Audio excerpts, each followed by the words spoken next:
ಇನ್ನು ಮಳೆಯಿಂದ ರಕ್ಷಣೆ ಪಡೆಯೋದಕ್ಕೆ ಹೋದವರು ಬಲಿಯಾಗಿದ್ದಾರೆ. 7 ಜನ ಮೃತಪಟ್ಟವರಲ್ಲಿ 4 ಜನ ಅದರಲ್ಲಿ ಗ್ರಾಹಕರಿದ್ದಾರೆ.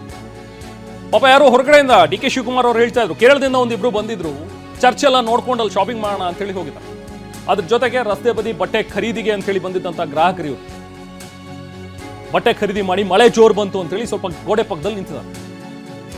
3 ವ್ಯಾಪಾರಿಗಳು ಕೂಡ ಕಾಂಪೌಂಡ್ನ ಅಡಿಯಲ್ಲಿ ಸಿಲುಕಿ ಸಾವನ್ನಪ್ಪಿದ್ದಾರೆ. ಇನ್ನು ಸಾಕಷ್ಟು ಜನ ಗಾಯಗೊಂಡ್ರು. ಅವ್ರನ್ನ ತಕ್ಷಣಕ್ಕೆ ಅಲ್ಲೇ ಪಕ್ಕದಲ್ಲೇ ಇತ್ತು ಹೇಗೋ ಆಸ್ಪತ್ರೆ, ಅದ್ರ ತಕ್ಷಣಕ್ಕೆ ಅಲ್ಲಿ ಹೋಗಿ ಸೇರಿಸಿದ್ರು. ಅವರ ಆರೋಗ್ಯವನ್ನು ವಿಚಾರಿಸಿದಂಥ ಸಿಎಂ ಸಿದ್ದರಾಮಯ್ಯ ಅವರಿಗೆ ಎಲ್ಲ ರೀತಿಯಾದಂತಹ ನೆರವನ್ನು ನೀಡ್ತೀವಿ ಅನ್ನುವಂಥದ್ದು ಹೇಳಿದ್ದಾರೆ. ಮೃತರ ಕುಟುಂಬಗಳಿಗೆ 5 ಲಕ್ಷ ಪರಿಹಾರ. ಎಲ್ಲಿಗೆ ಸಾಕಾಗುತ್ತೆ, ಯಾರಿಗೆ ಬರುತ್ತೆ, ಯಾರಿಗೆ ಸಾಕಾಗುತ್ತೆ 5 ಲಕ್ಷ? ಬಟ್ ತಕ್ಷಣಕ್ಕಂತೂ 5 ಲಕ್ಷ ಪರಿಹಾರ ಅಂತೇಳಿ ಸಿಎಂ ಸಿದ್ದರಾಮಯ್ಯ ಅವರು ಘೋಷಿಸಿದ್ರು ಅಷ್ಟೇ.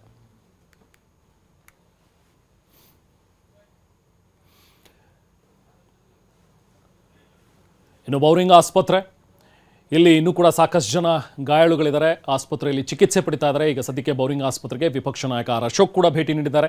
ಘಟನಾ ಸ್ಥಳ ಪರಿಶೀಲನೆ ಮಾಡಿದ್ದಾರೆ. ಆರ್ ಅಶೋಕ್ ಗಾಯಾಳುಗಳ ಒಂದು ಆರೋಗ್ಯವನ್ನು ವಿಚಾರಿಸಿದ್ದಾರೆ. ಇದಕ್ಕೂ ಮುಂಚೆ ಸಿಎಂ ಸಿದ್ದರಾಮಯ್ಯ ಕೂಡ ಆಸ್ಪತ್ರೆಗೆ ತೆರಳಿದ್ರು. ನಂತರ ಡಿ.ಸಿ.ಎಂ ಡಿ.ಕೆ. ಶಿವಕುಮಾರ್ ಅವರು ಕೂಡ ಬಂದರು. ಅಲ್ಲಿ ದಾಖಲಾಗಿರುವಂತಹ ಗಾಯಾಳುಗಳೇನಿದ್ದಾರೆ ಅವರ ಒಂದು ಆರೋಗ್ಯವನ್ನು ವಿಚಾರಿಸಿ ಅವರಿಗೆ ಚಿಕಿತ್ಸೆ ಕೊಡಿಸುವಂಥ ಒಂದು ಭರವಸೆಯನ್ನು ಸಿಎಂ ಸಿದ್ದರಾಮಯ್ಯ ಅವರು ನೀಡಿದ್ದಾರೆ. ಸ್ಥಳದಲ್ಲಿ ನಾವು ಪ್ರತಿನಿಧಿ ಶಿವಪ್ರಸಾದ್ ಇದ್ದಾರೆ, ಮತ್ತಷ್ಟು ಡೀಟೇಲ್ಸ್ ಪಡೆಯೋಣ. ಶಿವಪ್ರಸಾದ್, ಈಗ ಸದ್ಯ ಪರಿಸ್ಥಿತಿಯಲ್ಲಿ ಹೇಗಿದೆ? ಪ್ರಮುಖವಾಗಿ ಏನು ಗಾಯಾಳುಗಳಿದ್ದಾರೆ ಅವರ ಪರಿಸ್ಥಿತಿ ಹೇಗಿದೆ? ಅವರಿಗೆ ಚಿಕಿತ್ಸೆಯನ್ನು ಹೇಗೆ ನೀಡಲಾಗ್ತಾ ಇದೆ? ಸದ್ಯಕ್ಕೆ ಏನು ಅಪ್ಡೇಟ್ಸ್ ಇದೆ ಈಗ ಸ್ಥಳದಿಂದ ಶಿವಪ್ರಸಾದ್? ರೆಹಮಾನ್, ನೀವು ಈಗಾಗಲೇ ಗಮನಿಸಬಹುದಾಗಿದೆ, ಸಂಜೆ 5 ಗಂಟೆ ಬಳಿಕ ಸುರಿದಂಥ ಭಾರಿ ಮಳೆಗಾಗಿ ಈ ನೆಲೆಯಲ್ಲಿ ಬೆಂಗಳೂರಿನಲ್ಲಿರ್ತಕ್ಕಂಥ ಬೋರಿಂಗ್ ಆಸ್ಪತ್ರೆಯ ಹೊಂದಿಕೊಂಡಿರ್ತಕ್ಕಂಥ ಏನು ಗೋಡೆ ಇದೆ, ಗೋಡೆ ಕುಸಿದು ಬಿದ್ದಿರತಕ್ಕಂಥ ಪರಿಣಾಮವಾಗಿ 11 ಜನರು ಆ ಒಂದು ಗೋಡೆಯ ಕೆಳಭಾಗದಲ್ಲಿ ಸಿಲುಕಿದ್ರು. ಈಗಾಗಲೇ ಈ ಪೈಕಿ ಗಾಯಾಳುಗಳಾಗಿರ್ತಕ್ಕಂಥವ್ರನ್ನ ಹೊರತುಪಡಿಸಿದ್ರೆ 3 ಹೊರತುಪಡಿಸಿದ್ರೆ ಉಳಿದಂಥ 7 ಜನರು ಮೃತಪಟ್ಟಿದ್ದಾರೆ ಅಂತೇಳಿ ಖಚಿತ ಮಾಹಿತಿ ಲಭ್ಯ ಆಗಿರ್ತಕ್ಕಂಥದ್ದು.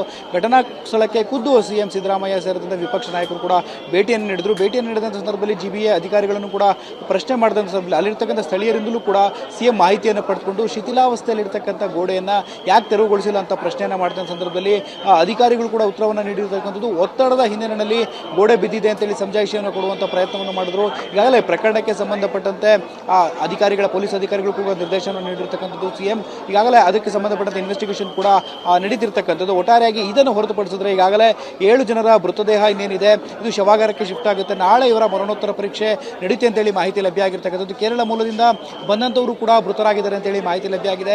ಮೃತಪಟ್ಟವರ ಪೈಕಿ 5 ವರ್ಷದ ಮಗು ಕೂಡ ಇರತಕ್ಕಂಥದ್ದು.